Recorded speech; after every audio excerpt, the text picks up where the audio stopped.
Nouvelle vidéo d'Ukasha. C'est rare que je parle de lui, mais là je suis motivé. On va écouter donc sa vidéo L'islam expliqué en 20 graphiques humoristiques. Donc la particularité de ce type, c'est que le fond est très très nul. Après, sur la forme, il est assez créatif. En fait, il reprend à chaque fois le même fond, mais il change la forme. Par exemple, une fois, il avait fait style jeu vidéo. Donc niveau créativité, il est très bon, mais c'est sur le fond que il a des problèmes. Alors aujourd'hui dans cette vidéo, je vais vous proposer un concept qui est à Ah, c'est mi-chemin nouveau ça. entre l'image et les mots. Ah, Ce regardez, c'est sont les nouveau. graphiques ou les diagrammes qui permettent d'illustrer, de visualiser des idées avec des quantités, des données chiffrées, des évolutions. Et je vous propose donc aujourd'hui qu'on analyse de façon humoristique la religion islamique avec ses absurdités, avec ses sujets sensibles. Alors on va commencer par les 3 preuves scientifiques qui prouvent le plus aux musulmans que le Coran est d'origine divine. Alors comme preuve scientifique la plus citée par les musulmans, on a d'abord la réponse suivante. Il y en a tellement des centaines de preuves, je peux même pas t'en citer une seule. Ah Oui, bon, non, on mais n'a la pas bien vidéo a compris l'air la nulle. logique en fait. Non. Donc il y a des Ouais, centaines on de va pas preuves la et pourtant regarder, tu ne je peux pas en crois. citer une seule. Mais justement, s'il y en a des Je crois centaines, que je vais tu devrais annuler la avoir l'embarras vidéo. du choix. Bon, cet argument est pas très clair pour l'instant. Sur Terre, au départ, vers les débuts de l'islam, au 7e Ok, ouais, il sur répond à des Aïcha, arguments l'épouse nuls. qui a l'âge de Courbe de stress des musulmans durant une conversation sur Aïcha. Mohammed, Donc, alors, premier, c'était preuve scientifique. Et ça, c'est des mauvais arguments des musulmans. Ensuite, Aïcha, voilà, toujours. qui avait alors 51 ans. Bon, déjà, quand la conversation commence et que le sujet d'Aïcha est abordé, bah tout de suite, ça agace évidemment les musulmans en général. Es-tu Suivante, es-tu opposé au mariage opposé des au petites mariage des filles de petites moins filles de de moins de 10 10 ans à ans? 2024 dans le En gros, il y a les apostats, ils disent faut pas marier les enfants, les islamistes, ok. Et après, il y a les musulmans occidentalisés. Bon, ils nous apprennent pas qui grand-chose. pratique simplement à une question qui vous dégénère éternel dans le paradis d'Allah. Et maintenant, nous allons Principaux voir thèmes les islamiques vantés auprès des futurs convertis à l'islam. La spiritualité, la charité, la prière, la vie éternelle dans le paradis. Je vois pas vraiment de problème. principales raisons invoquées par les ex-convertis à l'islam pour expliquer pourquoi Ah, les ex-convertis, bah alors, ah oui, alors pourquoi ils ont quitté l'islam?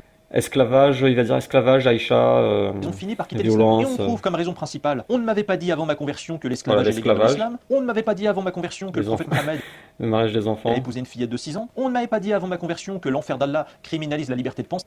Attends, attends, alors ça, c'est stupide. L'enfer, c'est hyper connu l'enfer. Même par les chrétiens qui connaissent pas l'islam, ils connaissent le concept d'enfer. Il dit, on nous avait pas dit que l'enfer criminalise la liberté de penser. Donc ça, c'est son délire de criminalisation de la liberté de penser. C'est c'est ridicule. Attendez, je récupère un emoji quand même là. Bon, ça, je sais pas si on va répondre, c'est tellement bête. Peut-être à la fin, on verra. Et on ne m'avait pas dit avant ma La conversion peine que de le mort prophète contre les Mohammed a apostats. condamné à mort ceux qui quittent l'islam. Ah bah oui, mais soyez un peu cohérents, les ex-convertis, les musulmans qui, oralement, en vidéo, dans des livres, Oui, vous ont alors, fait la promotion de l'islam, ils n'auraient pas réussi à vous convaincre de vous convertir à leur religion si vous avez dit que c'est une secte dont il est interdit de sortir et que le gourou de la secte à l'âge de 51 ans, il a épousé une fillette âgée de 6 ans. Réfléchissez un peu. Alors sinon, dans le schéma suivant, en gros, il reproche de cacher aux convertis, pour les convertir, la peine de l'apostat. À chaud, la réponse que je vois, c'est que dans le Coran, le discours coranique. Est-ce que dans le discours coranique, il y a attention, peine de l'apostat, attention les enfants? Non, le discours coranique, c'est ce qu'il a dit avant là. et la Paradis, promotion spiritualité, c'est ça le discours coranique. Après, si tu veux te focaliser sur des détails juridiques ou le mariage avec Aïcha ou la peine de mort, ça, c'est pas dans le cadre de la conversion, c'est dans le cadre des études, études juridiques ou. Mais on remarque qu'il est toujours bloqué sur les mêmes sujets, apostasie, Aïcha, enfer et preuves scientifiques. Donc après, il va parler sans doute de la femme. Ça, c'est mon pronostic. réfléchissez un peu. Alors sinon, dans le schéma suivant, on peut voir que les musulmans décrivent en général les non-musulmans qui critiquent le Coran comme étant des non-musulmans détestant l'islam. Mais cette réponse manque de précision et n'aborde, selon moi, qu'une facette de la vérité, parce que pour rappel, dans l'ordre des choses, Allah dans le Coran condamne à l'enfer les non-musulmans qui ne croient pas en l'islam. Dès lors, c'est logique que les non-musulmans n'aiment pas l'islam et Alors ça, c'est faux. Les non-musulmans, ils détestent, enfin la plupart des non-musulmans, ils détestent l'islam, non pas à cause de l'enfer, mais déjà il y a le racisme. C'est vu comme la religion des Arabes. Et comme les Arabes sont assez mal vus, bah forcément, il y a une impression négative. Et dans le contexte du modernisme, c'est au niveau des valeurs que ça coince. Féminisme, liberté, etc. Laïcité. Quand tu adhères à ces valeurs, et forcément une religion qui n'a pas ces valeurs, qui a des valeurs contraires, tu vas la détester. L'enfer, je pense que ça vient beaucoup plus loin dans les raisons pour lesquelles les non-musulmans détestent l'islam. Pourquoi ils détestent le voile? Parce que ça renvoie à une autre culture, une autre race. C'est un peu de la xénophobie aussi. C'est bien ça la xénophobie? hostilité de principe envers les étrangers, celui qui vient de l'étranger. Voilà, c'est ça. Ils vont pas aimer une religion qui les déteste, une religion qui leur promet la torture éternelle dans le feu de l'enfer et qui les menace. Donc à chaque fois que des musulmans parlent des non-musulmans, Un non-musulman qui déteste l'islam à cause de l'enfer, c'est pas la raison principale. pas parler des non-musulmans détestant Bon, ça, c'est l'islam un qui les mauvais déteste, argument. il vient d'Allah, comment peut réagir le musulman? Après un attentat terroriste commis en France au nom d'Allah, un musulman pacifiste, droitard et gauchiste. Alors, le pacifiste, il va dire pas d'amalgame, c'est pas ça l'islam, c'est des fous. Le droitard, un non-musulman droitard, il veut renvoyer les musulmans chez eux. Et le gauchiste, il fait comme le pacifiste, il dit pas d'amalgame. Pacifiste. Alors soit le musulman pacifiste, il Je dénonce le peut se plaindre terroriste. du terroriste, mais dire que ce Oui, voilà, terroriste c'était pas des n'était pas musulmans. musulman et que son acte n'a aucun rapport avec l'islam. Et Alors ça c'est faux, ça n'a aucun rapport avec l'islam. Ça a complètement rapport avec l'islam. Le mec il tue pour l'islam, après tu dis ah non, ça n'a aucun rapport. Tu peux dire c'est pas selon moi la bonne compréhension de l'islam, mais il y a un rapport puisqu'il se revendique de l'islam. là, les droitards seront mécontents et ils vont critiquer ce musulman en lui répondant « Tu mens car le il s'est terroriste attaqué a par dit des agir au nom musulmans. d'Allah durant son attentat et il s'est attaqué à des mécréants comme Je vois pas où musulman ils vont en venir, pacifiste, là. mais pour une autre raison, en lui disant Tu n'as Tu pas n'as de pas à te justifier. justifier et tu n'as pas à désolidariser ta religion d'un terroriste avec lequel tu n'as aucun rapport. Bah oui, c'est pas lui qui a tué. Même si c'est sa religion, c'est pas lui qui a tué. Donc il y a la possibilité de Là réaction c'est le inverse gauchiste qui a raison. Ça a à voir avec l'islam, mais ça n'a pas à voir avec le musulman pacifiste. à accuser ce Bon musulman. attends, j'avance. Par Là discrétion, c'est un peu chose- nul. Les Corans sont véridiques car ce sont les paroles de Dieu. Mais qu'est-ce qui prouve que les versets du Coran récités par un prophète divin et pas par un charlatan? Réciter le Coran ne ment pas. C'est parce que les versets du Alors Coran là, il est toujours récités sur par ce l'épreuve, prophète divin pourquoi disent la le vérité. Coran est Et qu'est-ce vrai. qui prouve que les versets du Coran disent la vérité? Bouclé. Consommer le mariage avec Aïcha. Alors on revient sur Aïcha. Ça attendu fait 1000 ans, qu'Aïcha il parle de soit cette suffisamment histoire et il mature refait encore des physiquement, graphiques, des graphiques, des psychologiquement, graphiques. On a compris, 6 ans, 9 ans, 18 ans. avant Pourquoi tu passes ta vie à répéter ça sous différentes formes? de pouvoir s'autoriser à coucher avec elle. Oui, mais cette explication, quand elle avait 6 ans, n'était donc pas suffisamment mature, physiquement, psychologiquement. Donc il a épousé une fillette inapte pour donner un consentement à un Après, mariage. moi j'aime Si bien jamais la barre ce sujet, mais c'est vraiment une obsession chez eux. de maturité commence 3 ans plus tard après ce mariage. Donc attention les musulmans, méfiez-vous de ce genre d'excuses que vous avez appris à réciter par cœur, sans avoir bien creusé tout. Les musulmans vont te répondre que dans le Coran, Allah n'a pas Le livre explicitement sacré dit de le tuer plus ceux qui quittent important dans l'islam, et que le l'islam. Coran, contenant la parole d'Allah, reste plus important qu'un livre. Alors voilà, on revient. Alors regardez, on avait dit il y a ces sujets-là, et en fait on est revenu une seconde fois. Preuve scientifique, il en a reparlé, apostasie, il est en train d'en reparler, et Aïcha, il en a reparlé. Voilà, il est en boucle. Le prophète Mohammed n'a Voilà, frapper la femme, je vous l'avais dit. La femme, frapper la femme. jamais frappé ses épouses. Conjugale dans les hadiths, il est censé servir Alors là, j'ai l'impression qu'il dit que parfois les musulmans favorisent le Coran et parfois les hadiths. Parce que dans la Sunna, il est dit le prophète n'a jamais frappé de femme. Donc les musulmans vont dire regardez, le prophète n'a jamais frappé de femme. Et pour la peine d'apostasie, ils vont dire non, c'est dans les hadiths, c'est pas dans le Coran.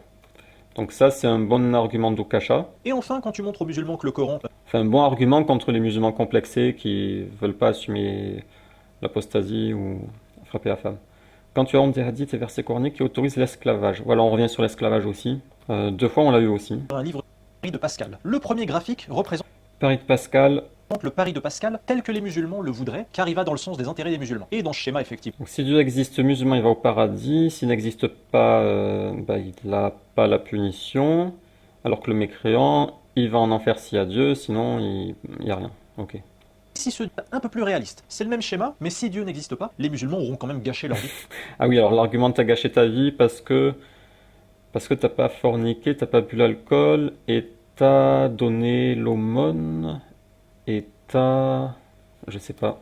Terrestre à obéir à tous les interdits et obligations islamiques quotidiennement pour rien, donc ils auront plus à Alors pour Okasha, mener une vie saine, moralement, c'est gâcher sa vie. Un petit hors-sujet, ce que j'ai remarqué de façon générale, c'est que quand les gens font des vidéos, souvent ils se parlent à eux-mêmes. J'ai l'impression que beaucoup de vidéos, c'est de l'introspection. J'ai pas d'exemple à chaud, mais c'est un peu comme si celui qui fait la vidéo, il se parle dans sa tête. Donc ça, c'est un truc que j'ai remarqué.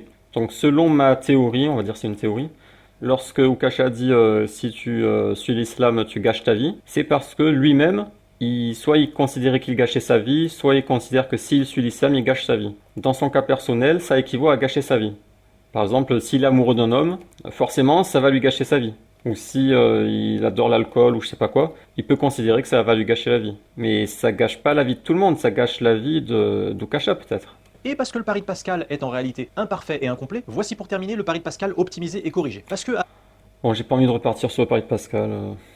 avec environ 4000 religions dans le monde, allant des plus grandes et connues comme 4000, il n'y a pas 4000 religions avec paradis et enfer éternel. Il n'y a pas, moi je connais que les 3. Et encore, il y a débat sur christianisme. Tu peux en trouver combien? 5, 6? Il y a pas 4000. Cite 3 religions avec paradis, on va juste mettre enfer parce que c'est... Qui est l'un ou les deux, c'est équivalent à peu près. Avec un enfer éternel. Alors christianisme, islam, zoroastrisme.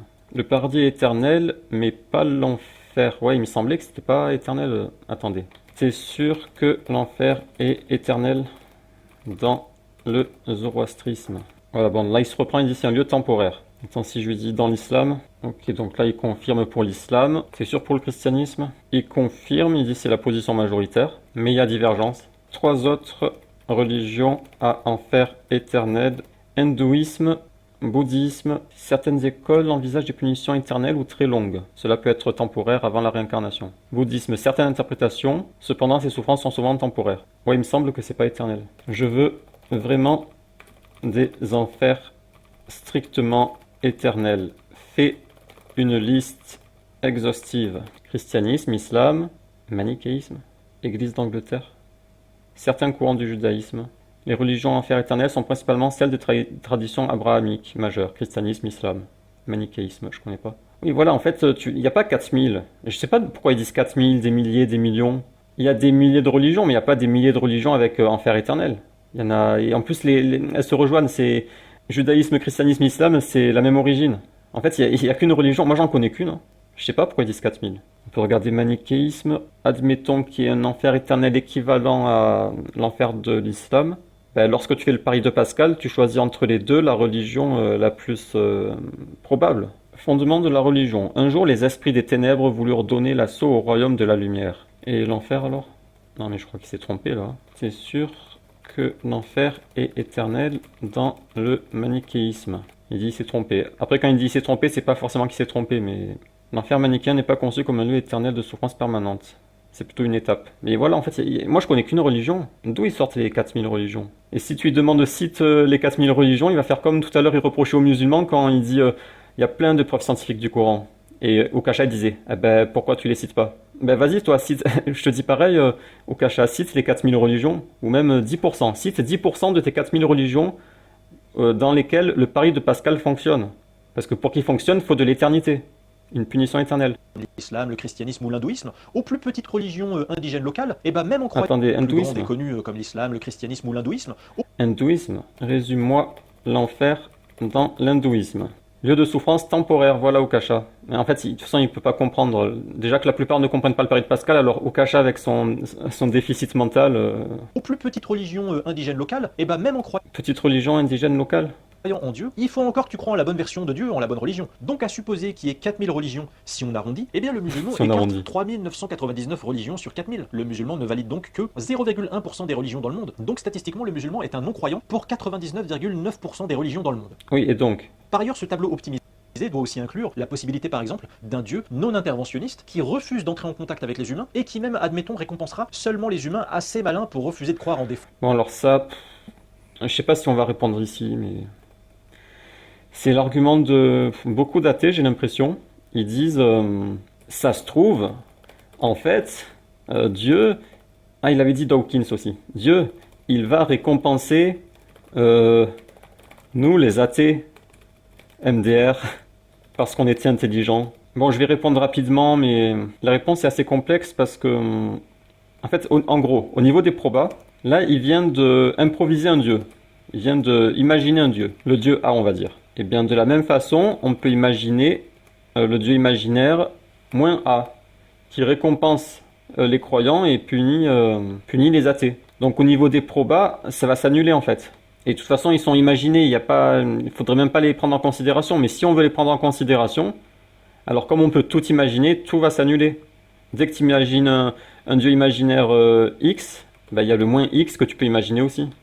Donc faut-il croire en X ou en moins X? Bah, ça s'annule. Et après, il y a les religions révélées. Ça, c'est une autre catégorie et les probas se calculent à part. Après, on pourrait me répondre qu'on imagine la religion moins islam, le contraire de l'islam, qui annulerait l'islam révélé. En fait, ça marche pas, mais c'est compliqué à expliquer. Parce que dans l'islam, Allah, il s'est manifesté à l'humanité. Alors que dans ton moins islam, il s'est pas manifesté.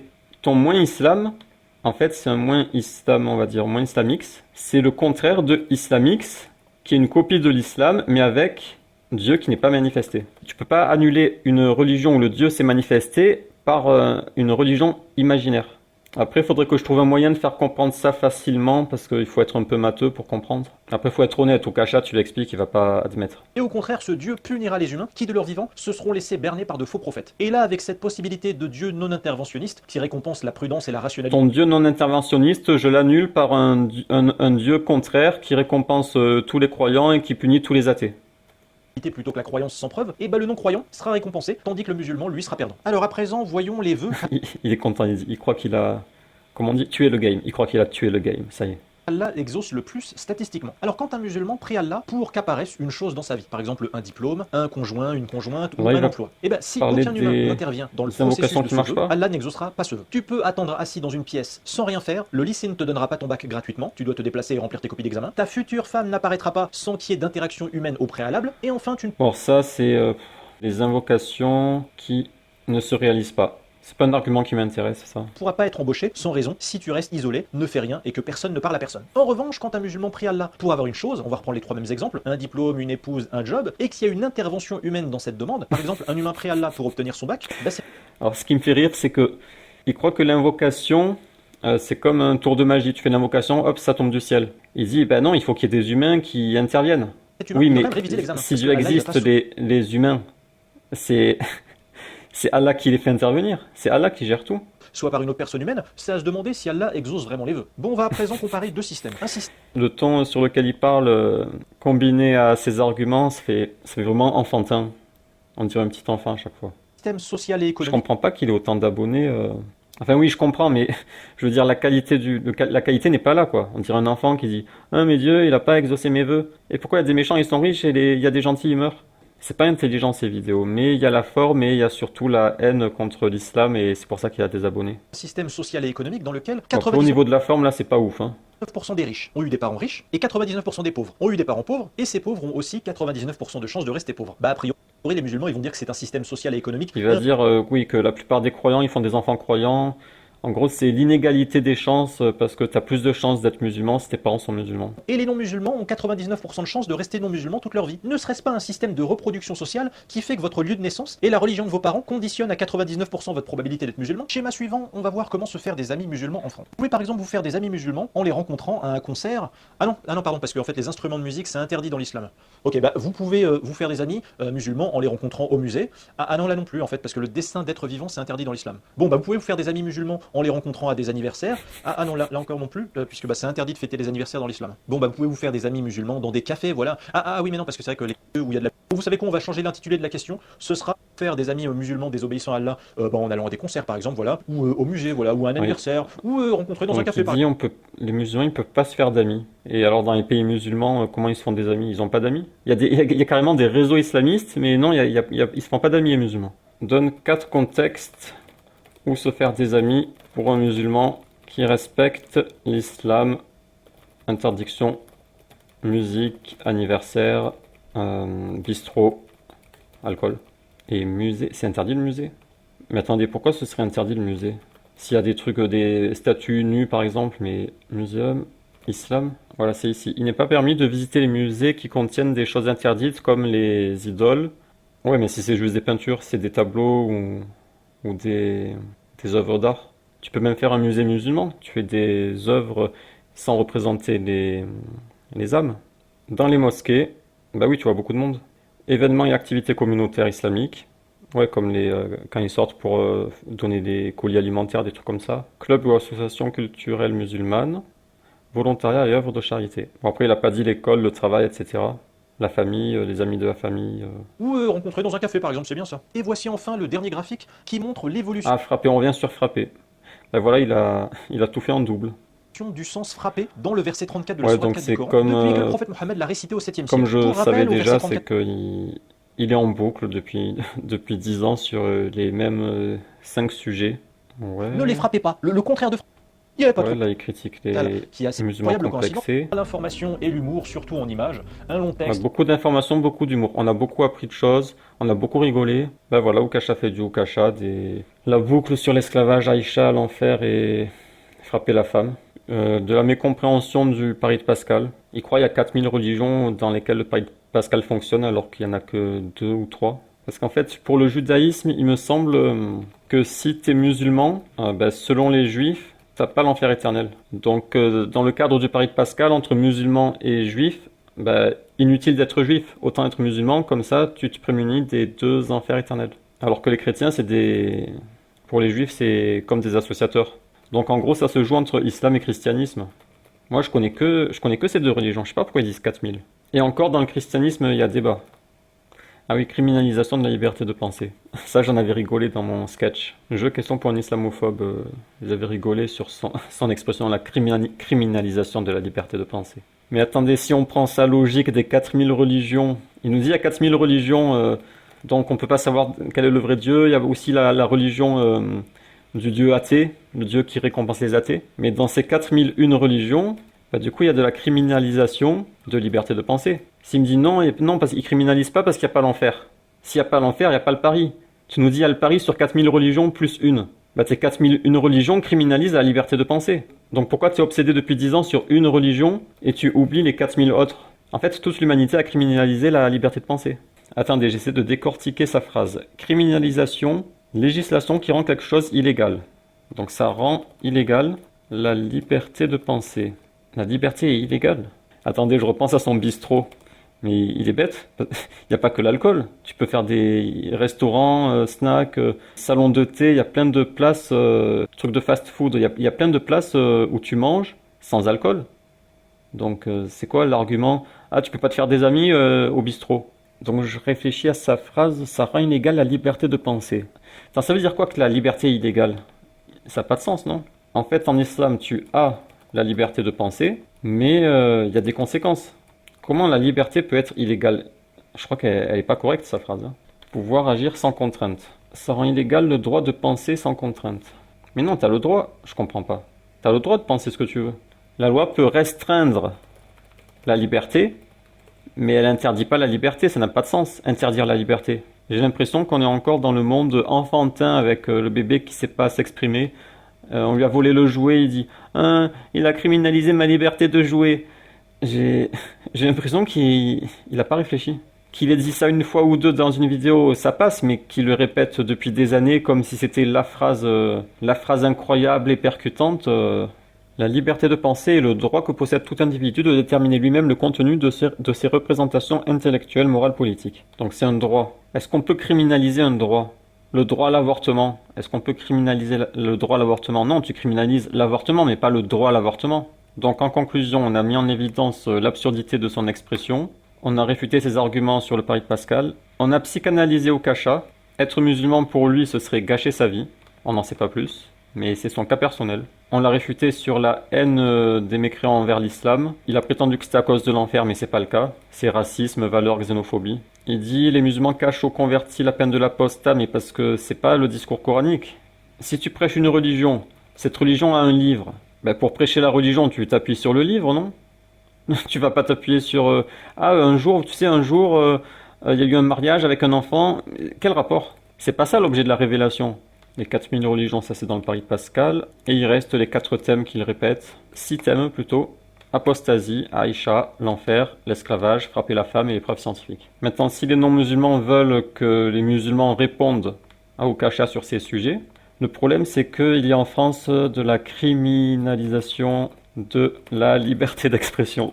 Vous voyez, ça n'a pas de sens, son truc. Bon, criminalisation de la liberté d'expression. Donc non, on n'est pas libre de dire ce qu'on veut, en fait. On peut pas expliquer pour l'apostasie, on peut pas expliquer pour Aïcha, on peut pas expliquer pour frapper la femme, impossible, on peut pas, l'esclavage, on peut pas.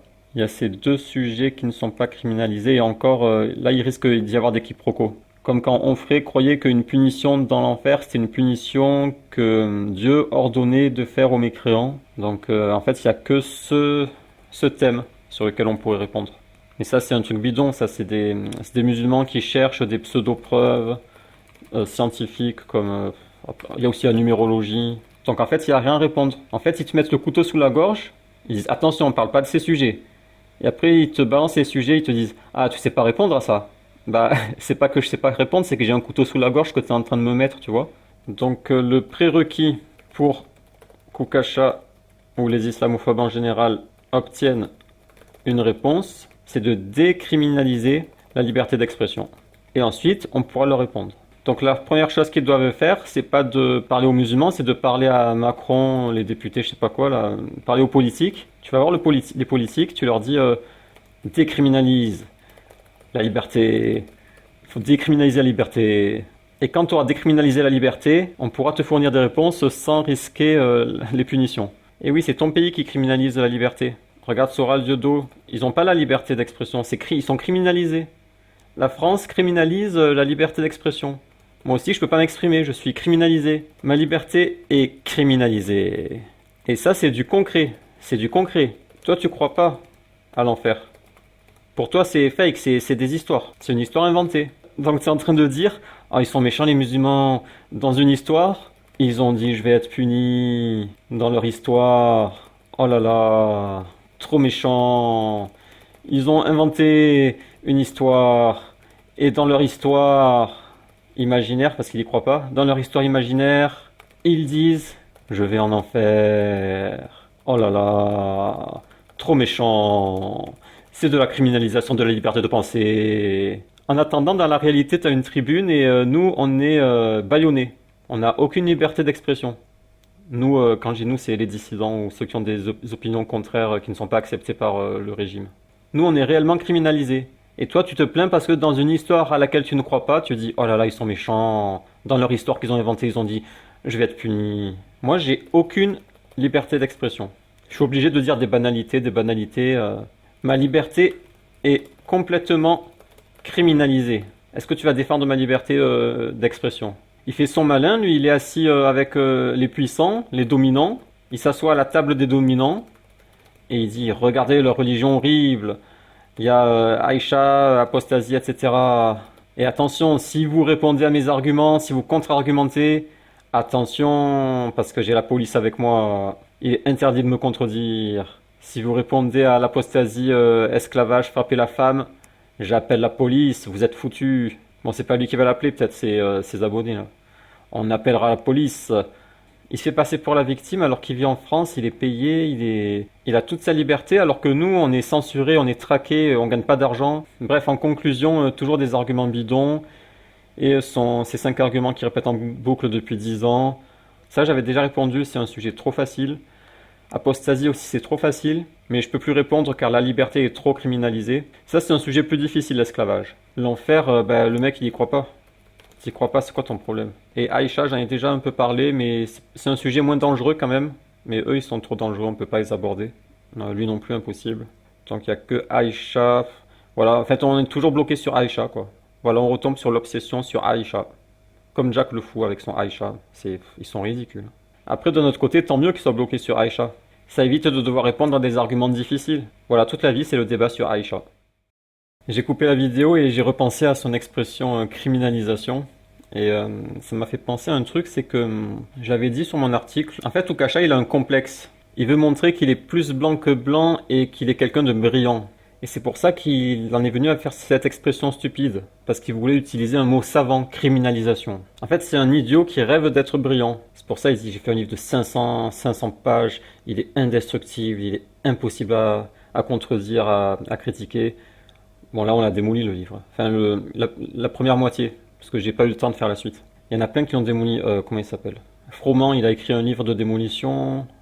Jésus musulman, peut-être, il a fait des vidéos. Et donc, son histoire de criminalisation de pensée, ça m'a fait penser à... Voilà, c'est ici. Regardez, ça, c'est des mots dans son livre. Il utilise le mot psittacidaire. Je sais pas ce que ça veut dire. Admet pourtant qu'il mourra un jour comme toute créature finitudaire. Il va de soi que le respect physique. Voilà, en fait, ça n'a pas de sens. Ça n'a pas de sens, mais il voulait utiliser des mots trop savants pour montrer qu'il est trop brillant. Sauf qu'au final, ça n'a pas de sens. Soit il les invente, soit personne ne les connaît. Mais alors pourquoi employer des mots que personne ne connaît? Psittacidaire. Que veut dire psittacidaire? Qui tue des... C'est une personne qui tue des psittacidés, c'est-à-dire des oiseaux, appartenant à la famille des perruches. Quelqu'un qui tue ces oiseaux. Ah dommage, j'ai pas la phrase. Je pense que j'ai toujours son livre, je l'ai pas encore jeté. Donc je fais une pause, je reviens. Ok, j'ai fait la photo de la page, j'ai pas encore lu, on va découvrir ensemble. Donc le mot il est ici, on va prendre la page d'avant Pourquoi trouve-t-on à notre époque des musulmans coranistes? Ah oui, il sait pas ce que c'est le coranisme, il sait pas que ça existe. Alors il appelle les musulmans normaux, qui croient au Coran, les coranistes, parce qu'ils croient au Coran. Mais il est stupide. Des musulmans coranistes capables de juger que l'esclavage, voilà, toujours esclavage. Là j'avais surligné parce que il comprenait pas hadith. Il croyait que c'était un livre. Là c'est pas clair, mais avant c'est plus clair. Il croit que les hadiths sont des livres. Il sait pas que c'est juste un texte, un hadith. Il croit que c'est un bouquin. Voilà, les hadiths, livres, retranscrivant le récit de paroles de Muhammad ou celui de proches qui font état d'actions personnelles réalisées. On comprend rien à sa phrase. Vous voyez, il essaye de faire croire qu'il est savant. Ou de proches qui font état d'actions personnelles réalisées par Muhammad, même ce qu'il a dit, puisque parler est une action, sont la principale source d'information permettant de définir le sens de cette sunna. Le sens de la sunna. Donc il dit les hadiths, c'est des livres. Et regardez en dessous, issus des hadiths, les hadiths al-Bukhari et al-Muslim. Ici, on découvre qu'Ukasha ne sait pas précisément ce que sont les hadiths. Pour lui, ce sont des livres. Confusion étrange pour quelqu'un ayant tant étudié l'islam et qui écrit un livre sur le sujet. Confirmation plus bas, ce chrétien croit vraiment que les hadiths sont des livres. En fait, il faudrait faire une vidéo sur son livre, c'est drôle. Ok, on va arriver à Psittacider, là, Psittacider. Comportement esclavagiste. Il est certes facile de mettre de la bonne volonté dans l'exécution d'office chorégraphique. Bonne volonté dans l'exécution d'offices chorégraphiques agrémentés de prose psittacidaire et dans le refus de manger la viande comestible d'un animal. Oh là. Alors attendez, je vais copier la phrase et je vais l'envoyer à GPT parce que là, j'ai pas la force. Cette phrase a-t-elle un sens? Grammaticalement correct, mais le terme psittacidaire, il semble un peu hors de propos et difficile à interpréter. Le mot psittacidaire fait référence à la destruction d'oiseaux. Mais même si ça faisait référence à ça, personne ne le connaît. Il peut pas l'utiliser. En plus, il parle à des gens stupides. Pourquoi il fait des phrases compliquées pour des gens stupides? Imaginez le lecteur d'Ukasha. Eh chérie, je suis en train de lire un livre très intéressant. C'est un ex-musulman, il connaît très bien l'islam. Il a écrit un livre de 500 pages là. Ah ouais, il dit quoi dans le livre? Bah là, je suis au tout début en fait. Je suis à la 10e page du premier chapitre, mais c'est déjà très intéressant. Il dit qu'il est facile de mettre de la bonne volonté dans l'exécution d'offices chorégraphiques agrémentés de prose psittacidaire et dans le refus de manger de la viande comestible d'un animal quelconque. Tu vois, c'est intéressant, hein. Il est vraiment brillant cet homme, hein. Cette phrase, elle est trop vraie. Mais c'est trop vrai, les offices chorégraphiques agrémentés de prose psittacidaire. Mais c'est exactement ça. C'est ça que je pense, moi, sur l'islam. C'est ça, c'est exactement ça. C'est psittacidaire, l'islam. Ah oui, ça veut dire quoi? Bah, ça veut dire... Voilà quoi, c'est psittacidaire quoi, voilà.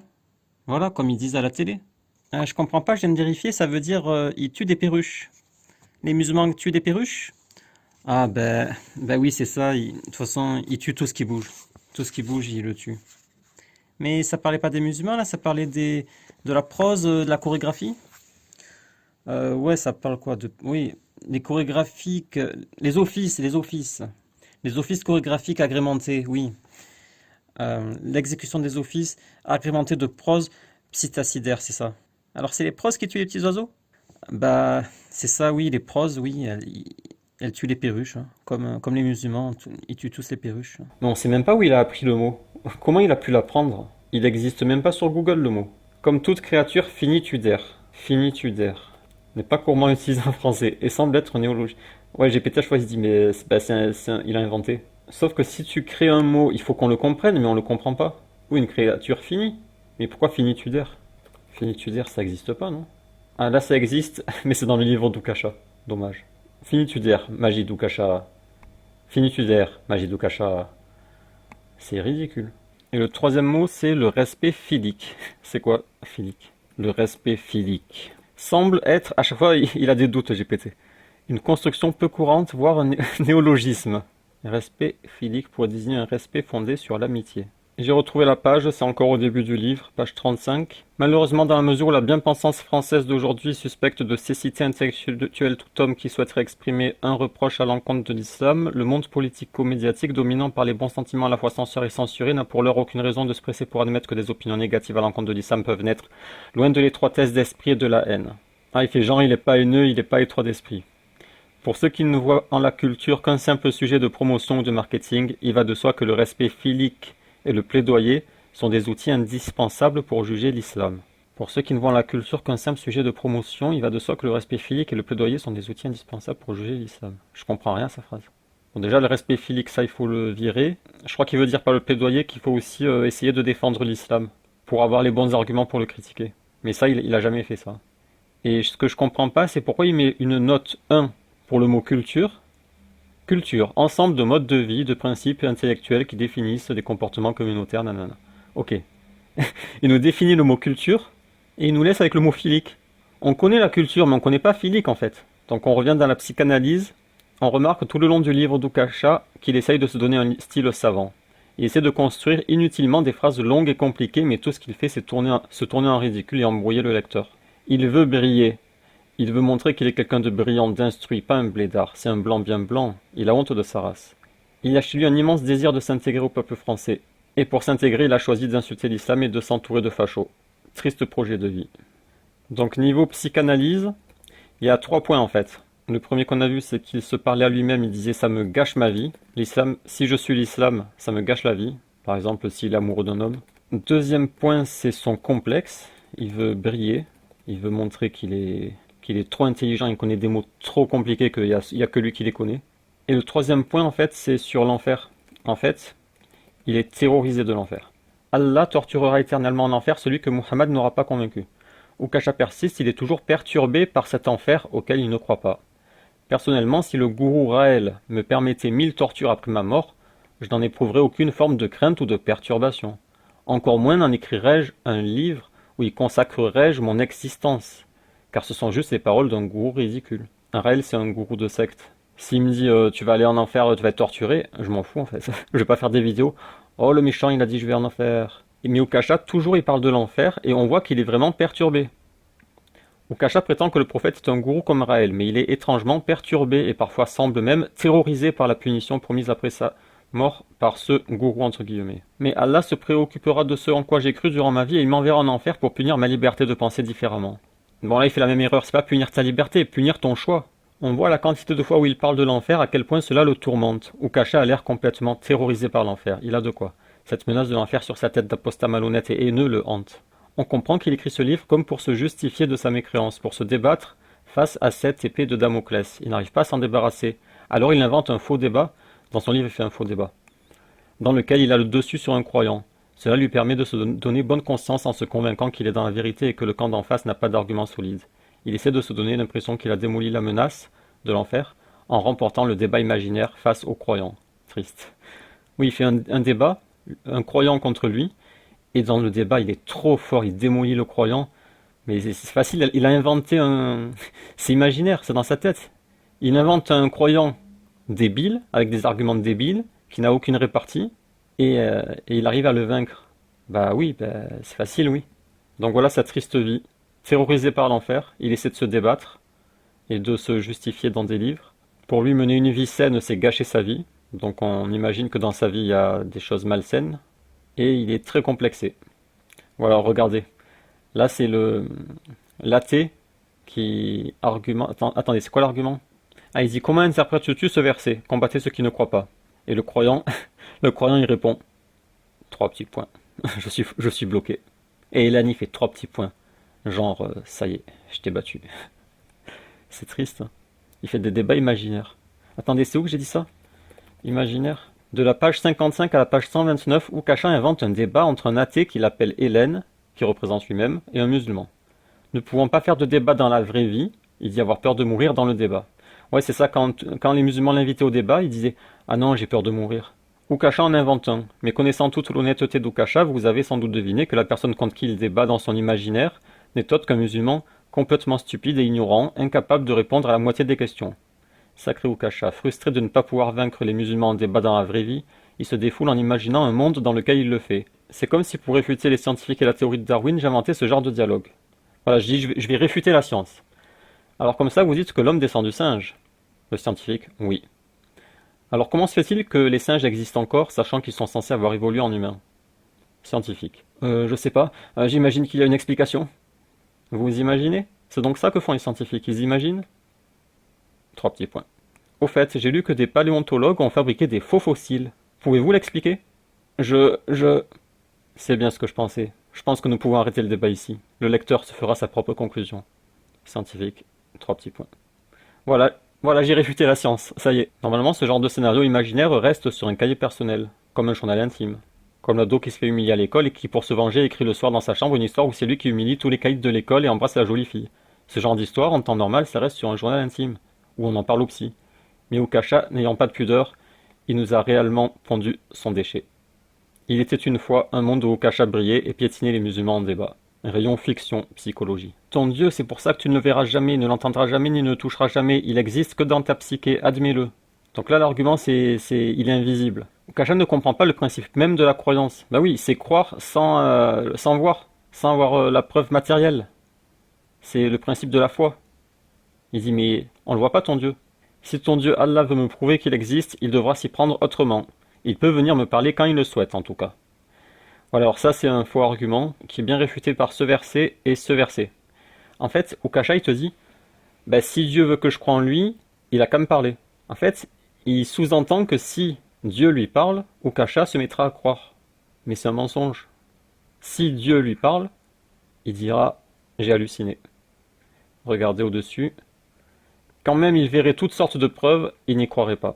Ouais, il dirait que c'est une hallucination. Il expliquerait qu'il a tellement étudié l'islam et fourni un tel effort intellectuel que son cerveau commence à faire des siennes, il commence à entendre des voix.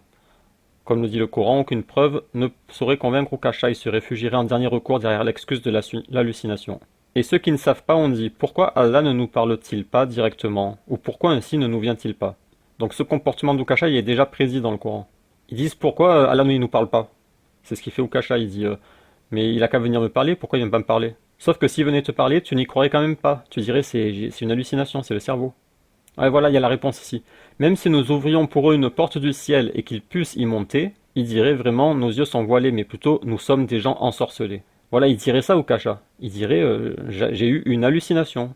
Il dirait j'ai eu une hallucination, c'est un phénomène scientifique, c'est très bien expliqué par la science. En fait, même une preuve matérielle ne pourrait pas le convaincre. Car il dirait dans tous les cas c'est une hallucination. Je peux sentir le vent souffler contre ma peau et constater qu'il peut balayer les feuilles mortes au pied d'un arbre ou emporter du sable. Je ne peux en revanche pas identifier le Dieu coranique, Allah. Que celui-ci se cache derrière son propre visage, le vent ou n'importe quel autre élément qui soit coloré ou transparent. Hein. Le croyant répond, l'amour c'est un sentiment, pourtant on ne peut pas le voir. Ukasha répond, serais-tu en train de comparer l'amour, qui est une abstraction de l'activité d'un esprit, avec Allah? Un croyant mieux instruit aurait cloué le bec à Ukasha en lui répondant que pour Dieu c'est la même chose, on peut voir ses effets, tout simplement la création. Oui, parce qu'il dit on voit pas le vent, mais on le sent. Tu vois pas le vent, mais tu vois les effets du vent. La feuille qui bouge, c'est l'effet du vent. Et pareil pour Dieu, tu vois la création, la vie, l'univers. Ukasha voit que le vent fait bouger la feuille, il en déduit que le vent existe. Mais il ne sait même pas poser la question de qui a créé le vent et la feuille. Qui a créé le vent? Ou même qui l'a créé lui-même? Il se réfugierait derrière sa mère. Il dirait, c'est ma maman qui m'a créé. Mais qui a créé sa mère? Sa grand-mère? Et après? C'est la grand-mère la mère de ma grand-mère. Ma arrière-grand-mère, arrière-grand-mère. Oui, à la fin. À la fin, Ukasha se cacherait désespérément derrière une bactérie. Ah oui, parce que c'est la bactérie, après c'est devenu le singe, et l'ancêtre du singe, et après c'est devenu l'homme. Mais à la base, c'est une bactérie, il dit. Donc il dirait, je viens de la bactérie. Mais qui, c'est là qu'il est foutu. Mais qui a créé sa bactérie? Puis dans un dernier élan kamikaze, il aboierait en bavant le mot Big Bang. Ukasha il dirait bing bang, bing bang, ding dong, bing bang, boum. Le croyant. Du calme, je comprends ce que tu veux dire. Mais dis-moi, qui a provoqué ce Big Bang qui nécessite une énergie infinie et un pouvoir surnaturel? Euh, g... Voilà, on est d'accord. Et ça y est, Ukasha il a perdu. C'est facile de gagner les débats comme ça, mais le croyant donne l'exemple de l'amour. L'amour existe, pourtant on ne peut pas le voir. On peut seulement le ressentir. L'argument est plutôt bon, meilleur que le vent. Ukasha fait semblant d'y répondre. Il répond au croyant que ce dernier est en train de comparer un sentiment produit par le cerveau avec Dieu. Sous-entendu, tu as comparé ce qui ne peut pas être comparé. Ton argument est donc invalide.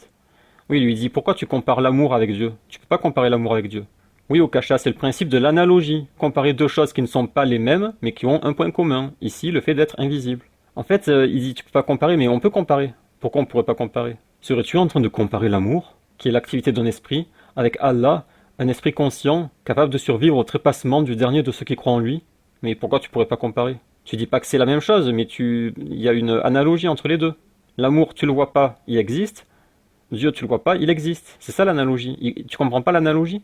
Oui, c'est le principe de l'analogie, Ukasha. C'est pas les mêmes choses, c'est pas la même nature, Mais il y a un point commun qui permet de faire une analogie. As-tu déjà vu à la télévision des reportages sur la vie de richissimes fornicateurs impies de notre planète qui, sans jamais se soucier ni du Dieu Allah ni du Coran, ont réussi leur vie personnelle et leur vie professionnelle?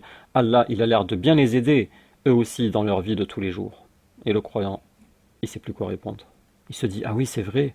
Pourquoi Allah, il aide les mécréants? Oh là là. Et le croyant, il dit, tu te poses trop de questions. Et Ukasha, il dit, toi, tu ne t'en poses pas suffisamment. En fait, le croyant, il veut plus réfléchir, ça y est. Ah, trop de questions, ça me fait mal au crâne. Et Ukasha, lui, c'est l'intellectuel. Toi, tu ne te poses pas de questions. C'est c'est marrant. Ah, j'ai refait un dialogue. Attendez, je veux le voir. Parce que j'ai un peu oublié et c'est marrant. Le croyant. Comment expliques-tu que le monde si complexe soit paru sans créateur juste par hasard? Tu te rends compte de la débilité de ce que tu affirmes? Ukasha, il sait pas quoi répondre. Comment se fait-il que tout soit si bien programmé, que toutes ces lois soient si bien réglées? Le hasard peut-il être parfait? N'est-il pas censé être au contraire chaotique? Et d'où vient-il ce hasard? Ukasha, tu te poses trop de questions. Et toi, tu ne t'en poses pas suffisamment. Vous voyez, on peut retourner son truc. Ah, ça c'est marrant ça. Si vraiment il avait voulu parler du Big Bang dans ses révélations à Muhammad, ton Dieu Allah aurait pu expliquer au moins une fois, plus ou moins concrètement, que le Big Bang est l'étape initiale de l'expansion d'un univers spatio-temporel qui, en même temps qu'il perdra en densité et en chaleur, va faire émerger différentes planètes, dont la nôtre, Terre, à partir d'accrétion de tas de matières solides gazeuses ou... En fait, il dit pourquoi Allah dans le Coran, en gros, il donne pas une définition de la physique actuelle sur le Big Bang. Mais c'est pas le but en fait. Pourquoi il devrait dire Big Bang, définition? Une ruse constante chez Ukasha, décider arbitrairement de ce que devrait être le Coran, puis mettre en évidence que le Coran n'est pas comme il a décidé qu'il devrait être, et prétendre avoir ainsi prouvé une incohérence. Oui, c'est pas une blague. À chaque fois, il dit si Allah existe, pourquoi il dit pas ça dans le Coran? Comme pour la flagellation, il dit pourquoi il donne pas la taille du fouet et la distance? En fait, il dit si Dieu existe, il doit donner la distance et la taille du fouet. Or, il ne donne pas la taille du fouet, donc il n'existe pas. C'est ça ses arguments souvent. Ici, par exemple, il décide que le Coran aurait dû ressembler à un livre de physique et donner une description de l'univers tel que les physiciens d'aujourd'hui le décrivent. Bien sûr, si le Coran donnait une description de l'univers façon physicien, Ukasha aurait dit dans sa mauvaise foi « Bizarre, le Coran décrit l'univers pile comme un humain qui a étudié le ciel le ferait. » Oui, en fait, dans tous les cas, il sera jamais satisfait. Il dirait mais pourquoi le Coran parle comme un humain parlerait? En vérité, ce n'est pas à Ukasha de décider ce que le Coran devrait être ou ne pas être. Le Coran n'a pas à être un livre de physique terminale S un jour, un livre de biologie le lendemain, et un code pénal le surlendemain selon les humeurs d'Ukasha, sachant qu'il trouverait de toute façon matière à critiquer dans tous les cas. Ah, encore un clouage de bec là, attendez. Le croyant dit, il a implanté des montagnes immobiles dans la terre, nous avons placé des montagnes fermes dans la terre. Tu vois, Allah dit qu'il a fermement placé les montagnes dans la terre, et... Ton premier verset est faux. C'est sûr qu'à l'échelle d'une vie humaine, les montagnes paraissent immobiles et fermement ancrées dans la terre, mais à l'échelle des temps géologiques, sur des millions d'années, c'est loin d'être le cas. Sache que les Alpes n'ont pas toujours existé, et qu'elles disparaîtront un jour. Le croyant, ça y est, il a perdu. Clouage de bec. Le croyant ne peut que se taire face à l'incroyable puissance argumentative d'Ukasha. Regardez comment Ukasha est fort dans son monde imaginaire. Pour contredire le verset et faire croire qu'il est faux, Ukasha parle de temps géologique, de millions d'années. Encore une fois, il s'agit d'un choix arbitraire d'Ukasha. Et si le Coran disait qu'au contraire les montagnes étaient mobiles, il dirait « Croyance fausse et absurde, les montagnes sont immobiles comme des piquets. Leur mouvement n'est perceptible qu'à une échelle géologique, qui est une échelle qui ne concerne pas l'être humain. C'est pour les roches, l'échelle géologique, c'est pas pour les hommes. En fait, peu importe ce que dit le Coran, Ukasha, dans sa mauvaise foi, trouvera toujours matière à le contredire, et quiconque connaît sa chaîne YouTube ne peut que le reconnaître. Avec la mauvaise foi, il est aisé de tout contredire, on peut contredire toute la réalité avec la mauvaise foi. Et pourquoi choisit-il comme échelle les temps géologiques? Pourquoi cette échelle en particulier et pas une autre? Pourquoi pas carrément les temps intergalactiques tant qu'il y est? Sait-il au moins que le Coran n'a pas été révélé à des gens qui vivent à l'échelle géologique? Oui, le Coran c'est pas pour les roches, c'est pour les humains. Si le Coran avait été révélé à des montagnes, là en effet la question pourrait se poser. On se dirait, mais pourquoi le Coran décrit-il les choses à l'échelle humaine alors que nous sommes des montagnes? Or ce n'est pas le cas. Le Coran n'a pas été révélé à des montagnes mais à des humains. Donc pourquoi s'étonner que l'échelle choisie soit une échelle humaine et pas une échelle géologique? C'est bien ça son argument. À l'échelle des temps géologiques, ça marche pas. On peut aussi s'amuser avec le jeu. Ukasha, es-tu immobile ou mobile? Alors c'est quoi la bonne réponse? Je suis mobile puisque je me déplace. Faux. À une échelle géologique, tu es un fossile, tu ne bouges pas Ukasha. t'es figé, t'es un squelette figé. Ukasha, est-ce que la couverture de ton livre est marron? Bien sûr, j'ai choisi une couleur marron. Faux. À une échelle géologique, ton livre n'existe pas, car il s'est désagrégé avec le temps. Ukasha, es-tu français? Oui, j'aime la France, c'est mon pays. Je suis blanc, français, bien blanc.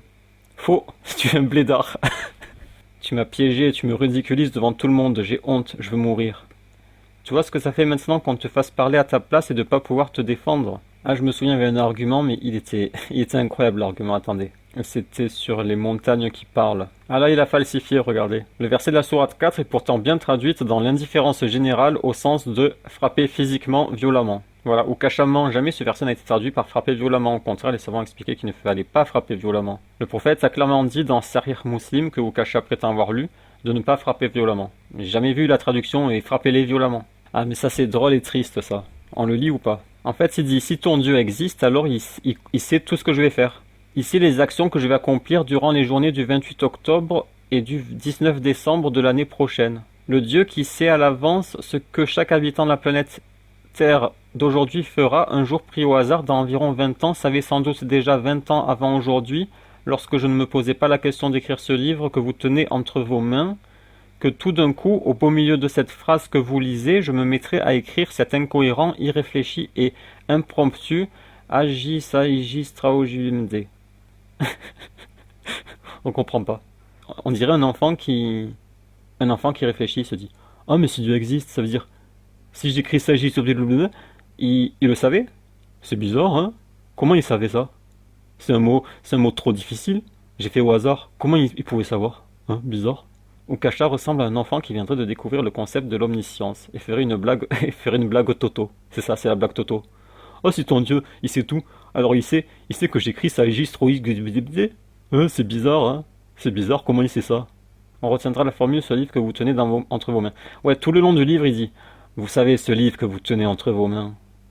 On comprend pas pourquoi il est trop fier de ça. Le livre que vous tenez dans vos mains. Tel un gros lourd. Oui, nous tenons le livre entre les mains en le lisant au Ukasha, c'est bien, au dodo maintenant. Oui, là il dit les enfants qui vont en enfer, là c'est réfuté ici. Ah, les montagnes c'est ici. Ça c'est intéressant. Je me devais simplement de rappeler aux musulmans que les cieux, la terre et les montagnes ont une conscience. Ils peuvent ressentir un sentiment de peur face à la proposition d'Allah de leur assigner la responsabilité de porter les charges de faire le bien et d'éviter le mal. Des montagnes ou des cieux qui ont peur. Et dire que j'ai déjà entendu des musulmans vanter le caractère hautement scientifique des vérités du Coran, pour mieux se moquer des superstitions des fausses religions. Ici, Ukasha se moque du verset où il est dit que les montagnes ont eu peur. Le verset dit « Nous avions proposé aux cieux, à la terre et aux montagnes la responsabilité. Ils ont refusé de la porter et en ont eu peur. » Alors que l'homme s'en est chargé, car il est très injuste et très ignorant. Donc là, ce qui le dérange, c'est que les montagnes ont eu peur. Il dit « Mais comment des montagnes peuvent avoir peur? Elles n'ont pas de sentiments ?» Ukasha ne doit pas comprendre le concept d'omnipotence. Si Allah était incapable de faire éprouver de la peur à une montagne, il ne serait pas omnipotent. Et c'est ça qui est intéressant. Imaginons maintenant le cas inverse. Le cas où Allah serait incapable d'une telle chose. Que ferait Ukasha? Il accourrait bien sûr pour dire « Vous voyez, votre Dieu Allah n'est pas omnipotent, puisqu'il n'est pas capable de faire éprouver de la peur à une montagne. » Vous comprenez à force la comédie d'Ukasha? Peu importe dans quel sens sont les choses, il trouvera toujours un moyen d'inventer des preuves contre Allah. Or, aucune de ces prétendues preuves n'est pour l'instant valide. Son livre ferait 100 millions de pages qui seraient incapables d'apporter un élément solide à l'intérieur. Pour cette question de peur des montagnes, les savants y avaient en plus déjà répondu. Tafsir al-Jalalayn, nous avions proposé aux cieux, à la terre et aux montagnes la responsabilité, en créant en eux la compréhension et la parole. C'est-à-dire qu'au moment de la proposition, Allah leur a créé la capacité de comprendre et de s'exprimer. C'est évidemment facile pour lui. Mais à quoi sert donc Ukasha s'il n'est pas capable de comprendre l'omnipotence, qui n'est pas capable d'ouvrir le Coran, de rapporter la Sunna, de citer les paroles des savants, de comprendre les bases de l'islam? Il ne comprend pas la foi non plus, le principe de foi. Mais à quoi sert-il donc? Pourquoi écrit-il un livre sur l'islam? Ah oui, un autre argument qui est intéressant, c'est sur les appareils photo. Attendez, c'est quoi là? Il décide encore ce qu'il aurait dû. Allah aurait pu demander aux humains de convenir entre eux des règles permettant de distribuer l'autorité d'une moitié sur une autre dans un couple, mais il a plutôt choisi d'élever définitivement au rang de commandeur de couple l'homme qu'il favorise arbitrairement sur la femme. Donc là, il se plaint que Dieu ait décidé que ce sont les hommes qui ont autorité sur la femme plutôt qu'une moitié sur une autre, ok. Ukasha décide encore de ce que Allah aurait dû ou aurait pu. Mais pourquoi ne crée-t-il pas lui-même sa religion s'il veut à tout prix décider de ce qu'est la religion? Mais c'est ça, il veut toujours tout décider. Il dit Pourquoi là il dit pas ça? Pourquoi il a pas dit ça? Pourquoi il a pas choisi ça? Pourquoi il a pas décidé ça? Mais pourquoi tu veux forcer tes opinions sur Dieu? J'ai pas compris. Et pour lui, c'est la preuve. Il dit, Dieu, il a pas choisi ça. Alors, c'est pas Dieu, il n'existe pas. Parce qu'il a pas choisi ce que je voulais moi. Pourquoi toujours répéter, Allah aurait dû faire ceci, Allah aurait pu faire cela? Allah fait ce qu'il veut, c'est tout. On ne comprend pas de quelle maladie souffre Ukasha. Faveur divine dans la hiérarchie d'un couple marié et que de toute façon, ça ne vient même pas à l'esprit d'Allah d'évoquer le cas de figure d'une femme qui aurait autorité sur son époux à partir de problématiques d'ordre matériel ou non d'ailleurs. Voilà, je sais pas si vous avez compris. Il veut dire, dans le Coran, il devrait y avoir le cas où la femme elle a autorité. Ukasha fait du Ukasha. On ne comprend pas où il veut en venir. Il a l'air de vouloir décider lui-même de la révélation. Dans le cas contraire, si Allah avait évoqué le cas de figure dont il parle, il aurait sorti d'autres cas de figure en disant que le Coran n'est pas parfait, etc. Attendez, je veux juste l'appareil photo. Voilà, c'est ici. Bon, là, il dit qu'il est objectif. J'ai consacré autant de temps à étudier, à approfondir les arguments antagonistes de ma pensée, que j'en ai passé à élaborer mes propres arguments. C'était une nécessité méthodologique et une honnêteté intellectuelle. En gros, il dit, pour être honnête et objectif, j'ai cherché les arguments en faveur de l'islam, en parallèle des arguments contre. Il a fait le pour le contre. Et là, il a fait le bilan très objectif. Et après, quelques pages après, définition objective et honnête de Dieu. Entité consciente, s'autoproclamant suprême et toute puissante qui a jugé utile et opportun de n'adresser ses inaudibles commandements de la foi en son être et du culte de sa personnalité et ses toutes aussi inaudibles lois sociétales qu'à de seuls êtres humains dotés d'un phallus durant des temps où rayonnaient les bouches à oreilles et papyrus technologie avant d'arborer soudainement, depuis l'avènement de l'écho international des probantes. Voyons, on comprend pas ces phrases. C'est pas parce qu'elles sont longues que ça montre que tu es intelligent. Tu peux faire des phrases très courtes et tu es un génie. L'écho international des probantes et éloquentes photos et vidéotechnologies, une attitude mutique et une ligne de conduite hors de portée de toute expérience sensorielle humaine qui se voudrait à la fois éveillée, lucide et subie. En gros, il dit que, bizarrement, depuis l'avènement des photos et les vidéos, en gros, depuis qu'il y a l'appareil photo, soudainement, Dieu, il est devenu muet. Il s'est plus exprimé. Sous-entendu, les révélations et les miracles, c'est du fake. Et maintenant qu'il y a les appareils photo, ben forcément, il n'y a plus de miracles puisque on peut prendre les preuves maintenant. Deux manipulations en une. Est-ce que vous voyez les deux manipulations? Premièrement, il était déjà annoncé qu'il n'y aurait plus de révélation après Muhammad. Muhammad est le sceau des prophètes. Il est donc logique qu'il n'y ait plus de révélation depuis sa mort. Bizarre, il n'y a plus de révélation. Bah oui, c'est déjà prédit ça. Ce qui serait bizarre, c'est qu'il y ait de nouvelles révélations, alors que Muhammad c'est le dernier prophète. Deuxièmement, les révélations ont cessé au 7e siècle. L'appareil photo a été inventé au 19e siècle. Ukasha a donc créé artificiellement un lien de cause à effet entre la technologie et la cessation de la révélation. Ce lien n'existe pas, et il est complètement ridicule étant donné qu'il y a 12 siècles d'écart entre les deux. L'arrêt des révélations et miracles coïncide non pas avec l'avènement de la photographie, mais avec la décision d'Allah de faire de Muhammad le sceau des prophètes au 7e siècle. Cet exemple montre à quel point Ukasha prend ses lecteurs pour des imbéciles. Bizarre, ton dieu Allah, depuis les caméscopes, il n'y a plus de révélations. Bizarre, hein? Il n'est pas accessible aux 5 sens. C'est une idée qu'il reprendra plusieurs fois. En gros, Ukasha s'étonne que Dieu soit invisible. Bizarre, il est invisible, on le voit pas, mais alors il n'existe pas. Mais si on le voit pas, mais alors il n'existe pas. Il y a encore ici un biais de raisonnement. Ukasha est en train de présupposer que si Dieu existe, alors il doit être visible, ou perceptible par les sens humains. Et comme Dieu est imperceptible, alors il n'existe pas. En fait, Ukasha est en train d'attribuer subjectivement une opinion personnelle à quelque chose qui dépasse son entendement. Qui a dit que Dieu devait être visible? D'où vient cette idée? Cette idée n'est qu'une opinion personnelle d'Ukasha. Personnellement, Ukasha pense que si le créateur de l'univers existe, alors on doit le voir. Par exemple dans le ciel. Mais ceci n'est qu'une opinion personnelle qui n'a aucune valeur et qui ne s'appuie sur rien. C'est juste lui ce qu'il voudrait. Oh bah si Dieu existe, faudrait qu'il se montre dans le ciel. Mais il se montre pas, alors il n'existe pas, voilà.